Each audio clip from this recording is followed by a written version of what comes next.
Right, welcome back to the Survival Debrief. I am your host, Stephen Kelly. As you all know, I've done 23 years service in Commando Forces, recently retired. Yay. And I've also took on the UK's Naked Alone Racing to Get Home, which is an extreme survival challenge on Channel 4. And I also took on Naked and Afraid, not once, but twice. And it was an absolutely amazing experience to be out there. And I'm so happy I have got Joe Ortlip. I've been watching this lad on TV for years, and I'm so happy that he's here today to talk to us. How are you, Joe? I am absolutely wonderful, sir. How you been? It's Yeah. nice to actually finally get to speak to you face to face. Nah, mate, it's nice, isn't it? Like I said, I've been watching your challenges and spoke to you a few times over social media for a few years, so it's nice to actually see you. And like I said, just seeing how much you've developed over the years. But the reason why I do this podcast as well, Joe, these are short and sharp, behind the scenes, so the fans who love the show and they want to know a bit more about the Survivalist. And this is Okay. what it's for. So, where I'm going to start is, how did this all come about? How did you end up naked on a challenge? Where did it all come about? Well, it's actually, oh, geez. Yeah, it's really not that complicated. So me and my now ex-wife, we were big fans of the show. So each week we get the kids in the room and, we'd turn on the TV and, well, we'd start catcalling. It's like, oh, if I were there, I would have done this and this. Why aren't they doing this? Just being fans, I guess. You're a couch survivalist, right? Yeah. So she we were watching an episode. I can't recall who was on it, but somebody brought a magnifying glass as what brought up the conversation. I can't think of who it was, but anyhow, so she turns to me and she says, "Well, what? You think you can do any better?" Well, so me being a smartass, I'm like, you know what? All right, not thinking anything's going to happen. I applied. Within a week from there, I got a call from EJ, and yeah, we moved forward pretty quickly. Although, since we're talking about behind the scenes stuff, so this actually happened during COVID. Once I got confirmation that we were going through the casting process, COVID happened and everything just stopped immediately. There was no travel. I mean, it was awful. This was about the time I believe Wes Harper was out there and they actually showed Yeah. the COVID shutdown on his episode. So around like time frame there. So for almost a year, I had no idea what was happening. Productions, they kept me in the loop, but they didn't have any new information either. So I didn't honestly think the show was going to go on, or just it was a crazy time, really. I mean, nobody knew what was going on day to day. Just watching the news just made everybody panic. But Wow. yeah, lo and behold, about 9 months later or so, I got a call. Yeah, you got about 2 weeks, and you're going to Montana. So I was like, oh, well, all right. That's a crazy. That's very interesting. That's nice to hear that because I never knew that, and I think the fans I like to know stuff like that. So you were meant to go. Casting totally stopped because of COVID. And I remember watching Wes Harper's one where he ended his challenge on it because of COVID, and he pulled him off the challenge. You see it on telly, and he ended it a couple of days earlier, and because he couldn't stay out there. So that's really interesting, that Joe. And I think the fans I like to know stuff like that. And this is what this podcast's all about: short and sharp, straight to the point. Now I remember your first challenge. And I remember, it might have been your first or your second one, but I remember you had a partner. You two were like button uh, heads. And from where I watched it from, I don't think any of it was from your side. And this is what I was, because you seem like a nice guy. I've watched a few of your challenges, and you seem like a good guy. And speaking to you now, I can feel the vibe off you. What was it like being with your partner? Did you make amends? Is it a lot? Is it what it was on TV, or did you have good moments and it's just the edit? I truly wish I could say that we had some good moments. Like I wanted that more than anything else in the world, like above even finishing. Like my mindset is when I was going into Naked and Afraid, I was a super fan. I thought I was doing a 14-day challenge. I had no idea it was a 21 until the last minute. I'm not certain if I just replaced somebody or like what was going on behind the scenes, but it was a surprise to me. I get out there with Sam, and she says immediately she is a survival expert. Now, me being, like my only experience previously was just, Cub Scouts growing up, into Boy Scouts and just really casual stuff, just like playing, forts and stuff in the woods and Yeah. just being a kid. But I get out there and she's like, she's this wilderness expert. So it's like, oh, okay. She was a very strong-willed woman, and she's like she wanted to take lead. So okay, I was more than happy, to kind Yeah. of sidestep and be like, okay, show me what you got, kind of thing. Unfortunately, that turned into you are not doing anything, you're not making any decisions. Why am I carrying you? Um, from my perspective, I thought I was just doing what she told me to do, Yeah, and yeah, it backfired really quickly. Throughout from what you guys did see, though, I think it was day 10 or 11 that she officially left. yeah, That process she tried to do several times leading up to that. It as hard as I tried, I don't feel like it was a reciprocal kind of thing. yeah, yeah, It was very much like she had an idea of what she wanted to accomplish, which is fine.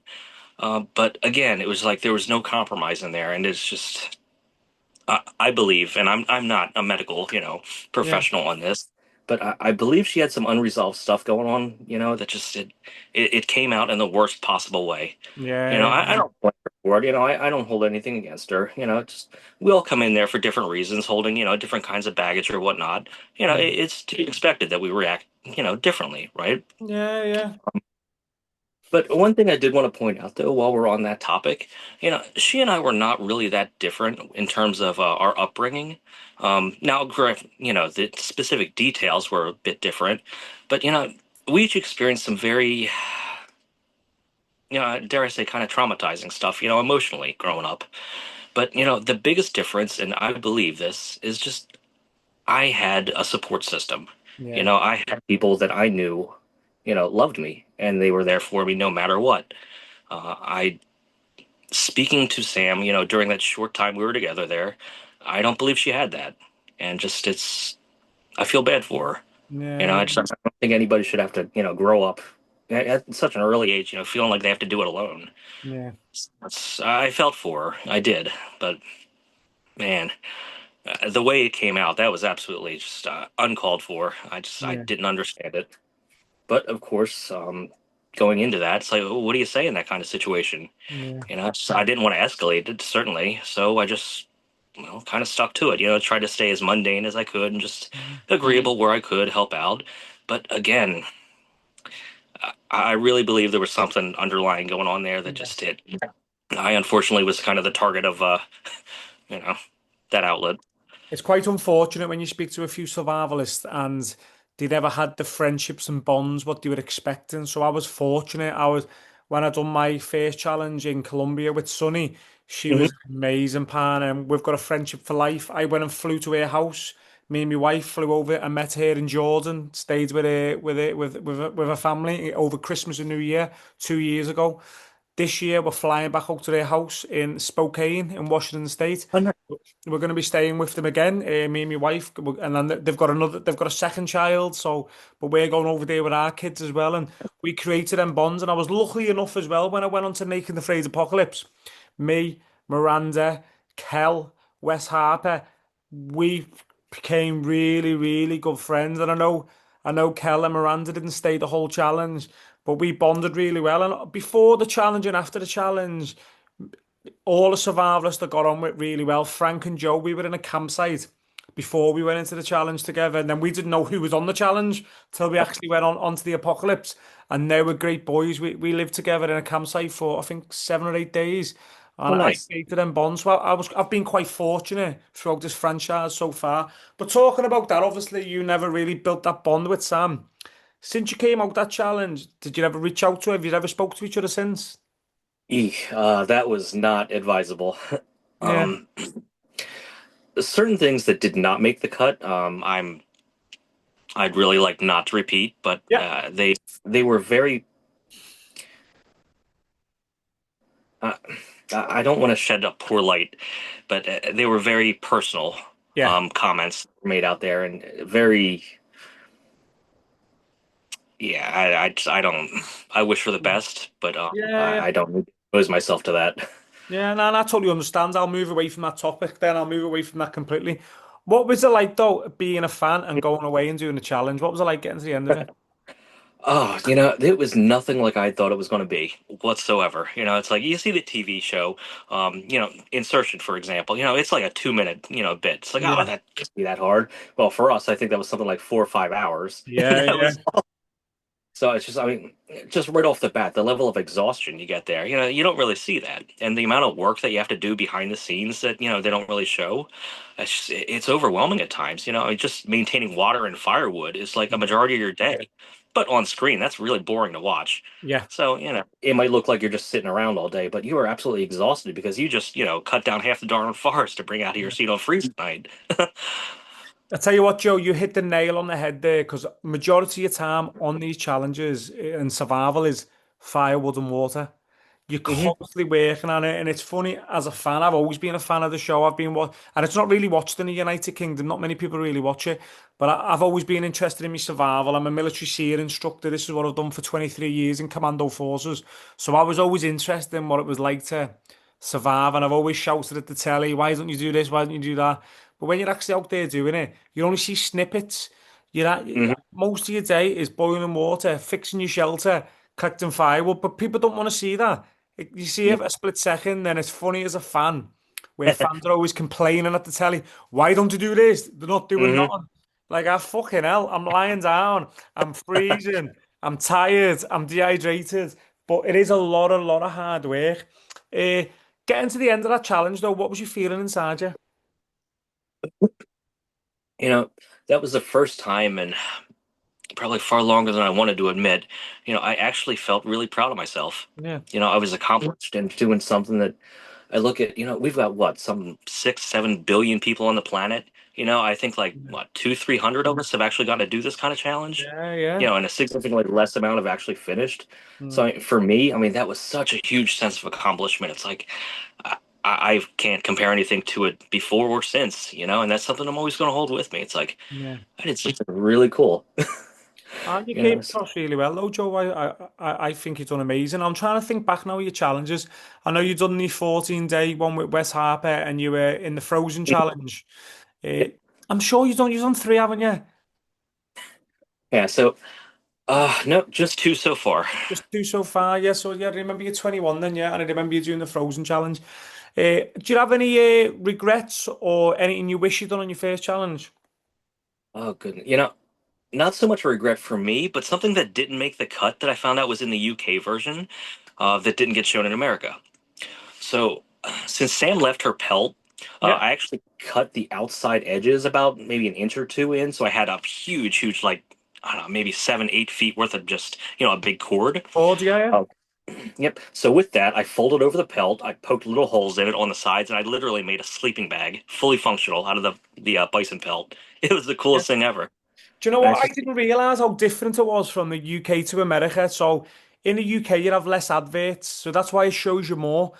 huh. Where every time I've watched Apocalypse, I'm watching it think because I illegally downstreamed it downloaded it to watch it when it came out in America. But I've been watching the UK. It's on the UK right now. Episode 7 is this Thursday, and I'm watching it thinking, wow, it shows so much. It's because there's less adverts, and I didn't realize how many adverts there was when I flew over to Colorado last month.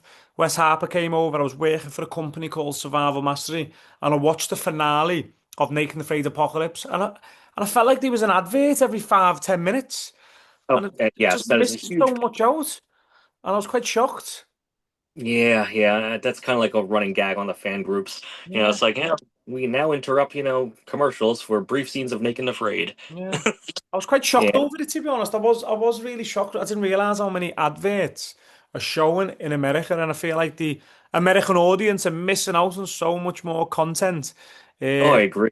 which we're getting in the United Kingdom, which is good. But it is another question I was going to ask you. So, when you've done your challenge, you're happy, you're excited, and you watch it on TV, and then you get the call back to go and do Frozen. What's going through your mind? Oh, okay. So fast forward to that time.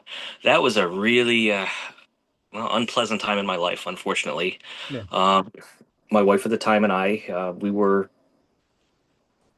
on the down, trend of things. And so Frozen came along. I'm assuming I was like a last minute stand-in or a backup or something, because I literally had 2 days from the time I got on the plane till we started filming.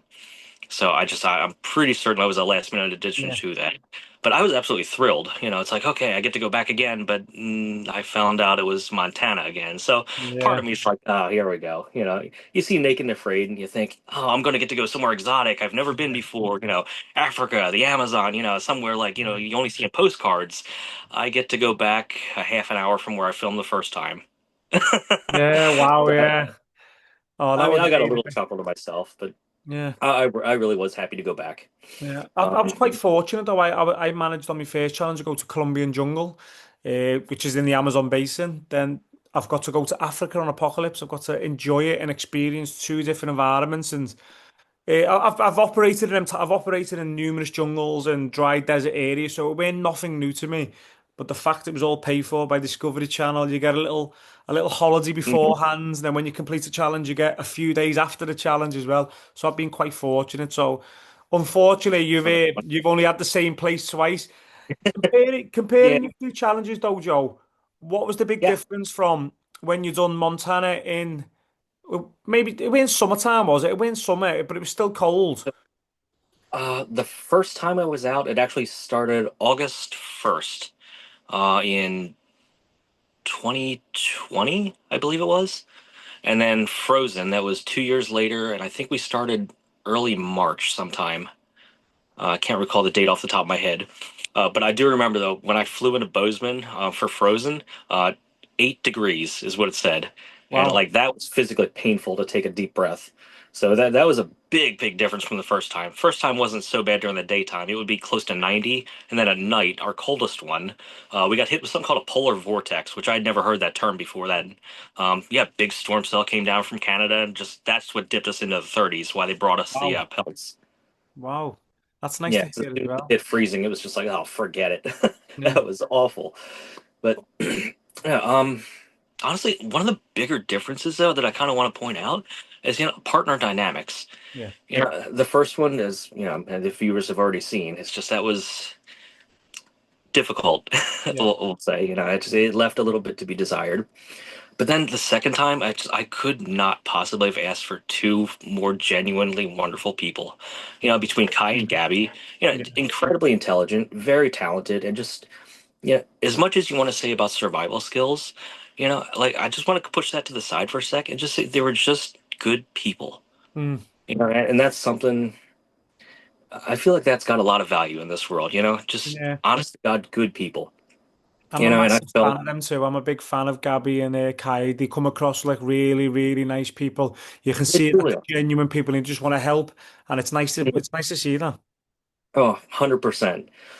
So I've got absolutely nothing, negative to say about that experience. I am a little disappointed in myself how things ended, but I got to meet some really good people, and I'm Mm. really thankful for that. I mean, to me, that was just as valuable, as like finishing because that's what I set out to do on the first challenge.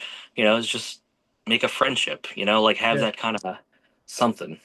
Yeah. And like okay, so we don't talk, on a regular basis or whatnot, but it's like during the holidays, past like little, like Merry Christmas or whatnot, and just so it's really nice, it's just kind of having that. It's like you could call or not call up, but like message sometimes. It's like, I'm sitting here, at night, like a star goes by or something. It's Yeah. like, hey, that reminds me, do you remember when we were in the shelter, this night and this happened? It's like, and you have that like aha kind of moment. It's like, yeah, because only you and like a small handful of people Yeah. actually experience that.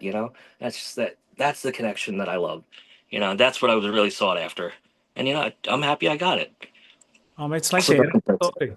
It's nice hearing that story. And like I said, I can feel the aura from you, and I feel like you are a good, calm person. What I've seen on the TV and how you've operated, and like I said, I've communicated with you over the years. So it's nice hearing your side of the story and what's been going on and with your teams and all that. But here's a question I've asked every survivalist: you betcha. if you had the option to go out again, Joe, if you got a phone call today to go tomorrow, would you? In my current scenario, no, Wow. and I only say that because I am just like, oh gosh, like maybe 3 weeks or so away from graduating, and I will be a Yeah, fully yeah, certified firefighter. I will be able to go anywhere in the nation, and they will honor that cert. I got some FEMA stuff there. I got my hazmat training. It's just like I can do so much with what I have now. I couldn't give it up.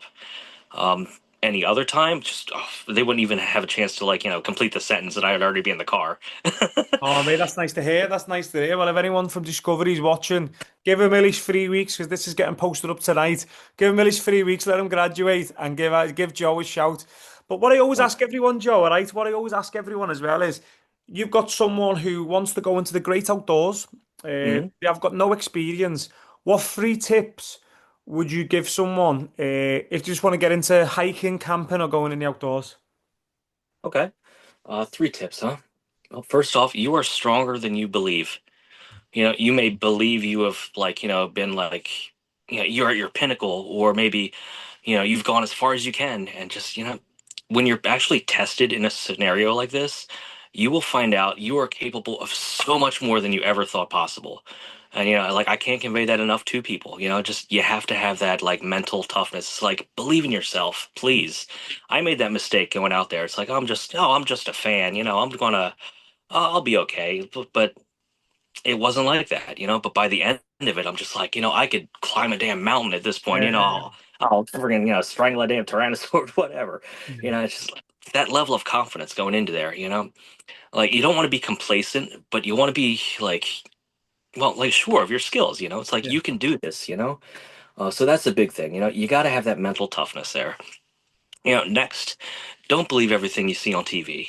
It's like, go in there with an open mind. yeah, If you think it's going to be one way, it's just like life or any other scenario. It's always going to change. Nothing follows a script. yeah, If you think you're going to go out there, it's like, oh, I'm going to absolutely. What was the term? Oh, I'm going to I- make Mother Nature my bitch. yeah, That's yeah, a common yeah, people use, and it doesn't happen like that. I'm sorry. It's just you are literally in nature. You are surviving. It's just. It's not as difficult as people make it seem. It's like you have to eat. You have to, stay hydrated. You want to stay warm and, a shelter. So there's a lot of basics. yeah, It's like, don't get in your head and get ahead of yourself. Don't be like, oh, I'm going to make the biggest shelter. I'm going to make, a bow on day two, out of, wood. I'm going to carve this down and I'm going to take down the biggest animal, or just whatever determined notations you have about this, throw it out the window. Go out there and just be adaptable. I think that's a big thing. yeah. Just be very willing to be like, things didn't work how I thought they were going to, but I can flow with this. And it's just so I think that's really important as well. Yeah. They were really good tips, that Joe. And my number one tip, you said it as well, is mental resilience. Now, Mm, you could have all the skills in the world. You could be the best bushcraftman, the best survivalist, know how to forage, know how to build amazing traps, but you ain't got up here, you quit. And I've seen this numerous mm, times watching us, or I've seen it numerous times. I was an instructor on the commando course, taking soldiers through commando training today in the Green Berry. You'd have some amazing soldiers, brilliant to the skills, brilliant leadership, but you just never had it up here. As soon as they got wet and cold, they'll crumble like a wet paper bag.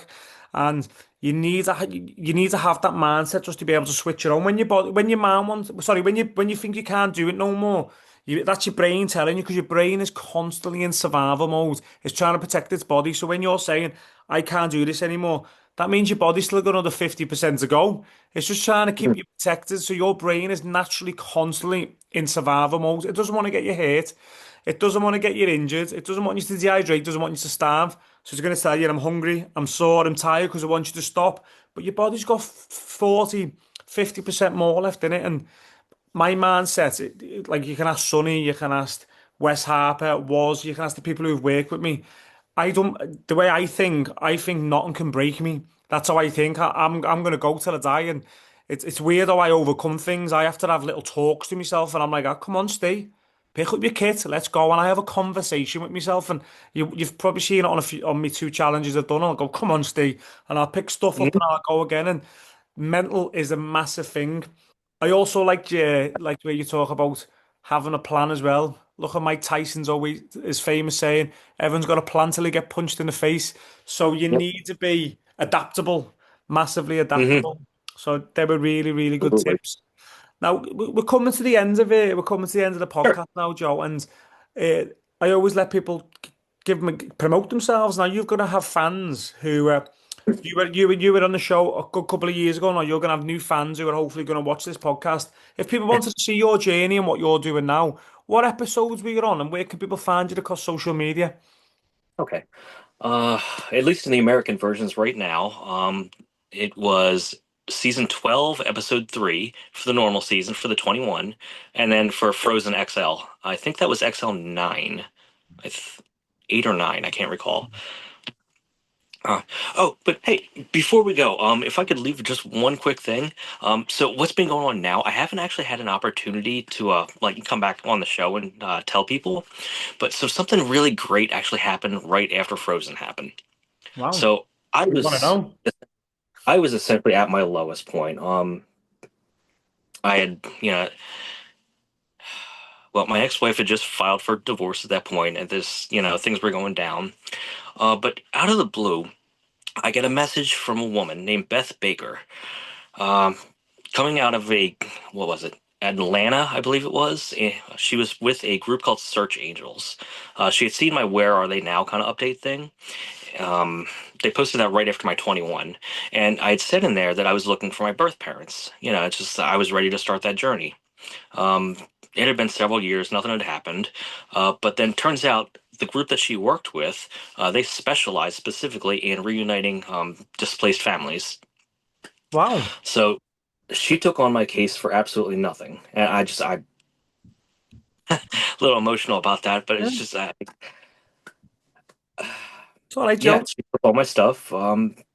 And within about 3-ish months or so, I guess it was, um, yeah, we were able to find my birth mom. We Oh, tracked her that's down in amazing. Korea. Yeah. Um, yeah, we got to meet soon after. I found out I have a huge amount of family living in the States down in Houston. I've got a lot of biological people. Like, they didn't even know I existed.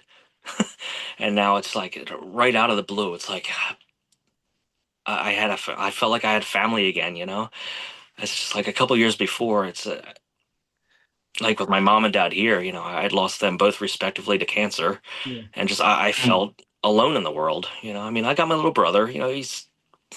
I love that little Yeah. dude, but it's not the same as like the mom and dad thing. Yeah. And No. then to find out that like I had a family out there, and it's that was really something special. Yeah. And what I'm getting a little choked. No, it's I'm okay, sorry. Joe. It's okay, mate. It's But okay.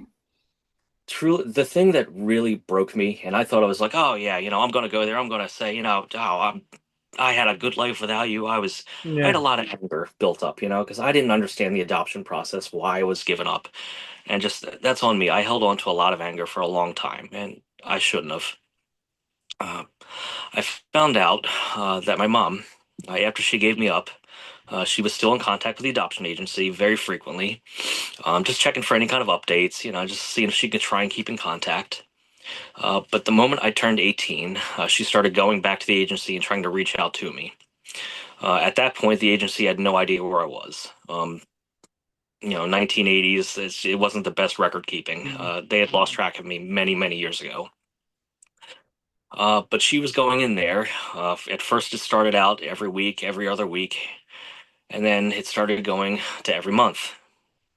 And for nearly 20 years, she went to the adoption agency every month trying to find me. Wow. So all those years I was holding on to that. It's like, if she didn't want me, I was thrown away or whatever, Yeah. whatever that was going. That could not have been further away from the truth. She had some stuff going on in her life. She just wasn't able to take care of me. Um, she gave me the best possible chance, she could, and that was a decision made out of love. And I know that now. Yeah. I just, man. Wow. So, but yeah, it's just this was all a fan reached out to me, just because of the show. So it's just everybody's What an talking about, amazing story. What an what does amazing Nate story. McCready mean to you? It's just Yeah. if it wasn't for that, I don't know that I would have ever, met my mom again. Yeah. It's, so yeah, that there's a story I wish I could have been able to Wow. tell, if I Wow, you've came got back. to share the story now, mate, and hopefully we're going to get a few fans to see this. That's just blowing my mind there, Joe. And honestly, I'm so happy that you found your mother and you're in contact with her now, and all because of a TV show. How crazy is Yeah, that? That's yeah, just that's just it's blowing my surreal to mind. think of. Yeah. What a story, mate. That's an absolutely amazing story, and obviously a nice story as well. You've held on all this anger and regret over these years, and like you said, it was further from the truth of what your mum was actually doing. And it's nice hearing that story. I don't get emotional. I was getting a bit choked up there hearing that story. So no, that's really nice, Joe. But if fans watching this now, if people want to follow you on social media, what are the platforms to follow you on? Okay. Well, I'm not too active on many. I do have an Instagram. It's at Asian Survivalist, and that just auto populates over to my Facebook. That's Joe Ortlip, Naked Afraid. Um, I do have a TikTok, but I don't ever post anything on there. And I have another. I think it's either X or whatever it's called nowadays. With And the don't X, post. yeah. Yeah, I don't post there either. Yeah, it's just so. Yeah, mostly just Instagram. I think that's the safest bet to find me. Oh, happy days. Well, fans, if you're watching this, go and check him out, Asian Survivalist. Honestly, Joe, I want to say thank you very much for coming on the podcast today and sharing your story. If anyone's still watching this as well, make sure you like, comment, share, and subscribe to the channel because this is what I'm trying to do. I'm trying to grow it and interview amazing survivalists and amazing people like Joe and hearing backgrounds of stories which no one else is doing. And hopefully the fans are enjoying this. But honestly, Joe, thank you very much for your time and go and smash It's been out a the end of your privilege. course. Thank you very much. Truly, it's been my absolute pleasure to be here. And I wish you the best of luck with Survival Mastery. Dude, Yeah. you're making some really good stuff online. And just, I love following, man. Oh, no, Joe, honestly, much appreciated. And hopefully, we can get you over to the UK to do our survival challenge, which you spoke about last year. So, next time, when you've finished your fire service training and we've got dates up and running, we'll give you a shout to get you over and come and be with us. Oh, I would truly love to. That would be an absolute privilege and pleasure. Oh, amazing. Well, thank you very much, Joe. Peace out and have a great day. You as well. Thank you for your service as well, Stephen. Thank you. Thank you very much, buddy. Good night, bud.